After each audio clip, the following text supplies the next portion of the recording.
Valentine's Day, a holiday that will forever be linked to gun control in the United States of America. Here's how. It was 1929, and we were right in the middle of Prohibition. Al Capone, for the most part, controlled most of the gangland activity in Chicago. His Southside boys were pretty successful in running speakeasies, gambling joints, and things of that nature, and didn't have a whole lot of a challenge until Bugsy Moran came along. Bugsy Moran was kind of a small-town guy that elevated himself and got to a point where he was challenging Capone in some areas of the city. He was actually had some areas that he considered his own turf and was taking over some speakeasies and some gambling joints from Capone that were actually set up by Capone. And Capone was not real happy about this. So Capone was determined to get the guy out. He wanted Moran out of his business, so he set up kind of a setup. Again, being right in the middle of Prohibition, one of the ways to get people's attention was to sell them bootlegged alcohol. Well, Capone set this thing up, and all this is kind of, I guess you could say, unconfirmed because nobody has ever been brought to task on any of this. But supposedly Al Capone had set up a fake deal for some whiskey. And the whiskey was going at a cut rate price, a price that Moran could not refuse. And Moran was actually going to have a pretty good markup on this thing. So they'd set up a meeting on February 14th, Valentine's Day of 1929, to meet down at Moran's place. Moran worked out of a garage in Chicago. Now, the deal was that the whiskey was going to be there and two trucks that would be driven there empty would leave from there with the whiskey, and then they would go, of course, be able to sell it at that point. What happened was Moran himself was supposed to be there. 7 of his associates, including what they hoped, or at least what Capone hoped, was some lieutenants, showed up over there. And what happened after that was, again, a little bit questionable because no one really will come out and say. Then there's been some opposing reports over the years. But for the most part, the consensus is that 4 of Capone's guys, 2 dressed in fancy gangster clothes, 2 dressed as police officers, walked in after Moran's associates walked in. Now, to back up real quick, Moran was actually going to be in the building also, so there would have been an 8th person there. But the 2 police officers, fake police officers that showed up at the garage, showed up in what appeared to be one of the long unmarked police cars. I think it was a Cadillac at the time. And Moran saw this as he was walking towards the garage, and he turned around and went back to, I think, a coffee house or a diner to just see what was going on because he had a sneaking suspicion something wasn't right. And he was correct. So again, only 7 guys ended up showing up. And there was actually a person who was a lookout who was supposed to be on the lookout for Moran. Now keep in mind, this was a very, very cold winter day. So people were all bundled up. And one of the associates of Moran dressed just like him, especially in cold winter situations. He had a big gray overcoat on and was built like Moran. So one of Capone's associates across the street as a lookout called and said, "Moran's here, he's entering the building."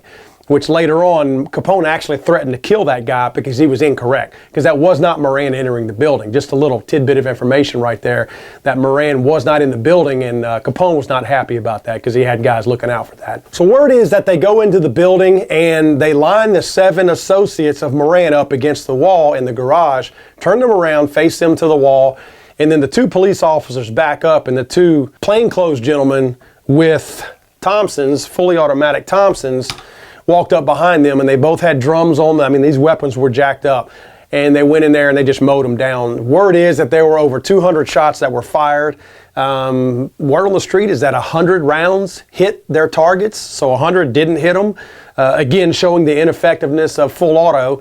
Only half the rounds hit at point blank range. Now, after that, to make things look legit, the cops, the fake cops, escorted the 2 gentlemen out of the building and into the fake police car as if to look like they had arrested them and drove them off so that witnesses would see that.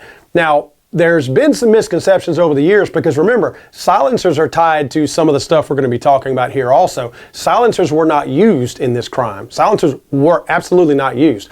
The submachine guns, the fully automatic machine guns were in fact used, but silencers were not used. Suppressors were not used. In fact, witnesses stated that it sounded like, I believe they said like a tire tool, an impact wrench going off inside, and then it sounded like a backfire of a car because, again, this was a garage. What that in fact was, it was the submachine guns going off that sounded like the impact wrench, And then after the shooting, it was determined that one of the gentlemen inside, I think it was May, May was one of the mob's mechanics that just happened to be there. Unfortunately, he was still groaning and moving around, and one of the other guys walked up to him with a shotgun and basically blew his face off. It was a pretty gruesome scene. So that was the backfire that they heard. So again, just to reiterate my point of bringing that up is there were no silencers or suppressors that were used. Now you're probably wondering, how does this impact gun control? This was the beginning of the first ever NFA, National Firearms Act. This is what kind of kicked the whole thing off. Now, I suspect that as today our politicians are, they were probably just as crooked back then. They probably had some plans in order and some things that they were waiting on to try to limit or somehow or another gain control over guns, and I believe this was one of those cases. What I mean by that is I believe that our politicians are notorious for writing bills and having an agenda, waiting for a tragedy to happen, and then they enact that agenda. And I believe that's probably what happened here, because the whole point of the NFA, which back then limited, I should say it taxed, therefore it indirectly limited because people didn't have the money. $200 was a lot of money back then. I think equivalent to $2,000 or $3,000 back then. They levied this tax on suppressors, silencers, fully automatic machine guns, shotguns, and rifles with barrels of less than 18 inches. So all of these taxes were levied immediately on top of anybody that wanted to purchase or transfer any of those items. And again, the average person just didn't have that kind of money.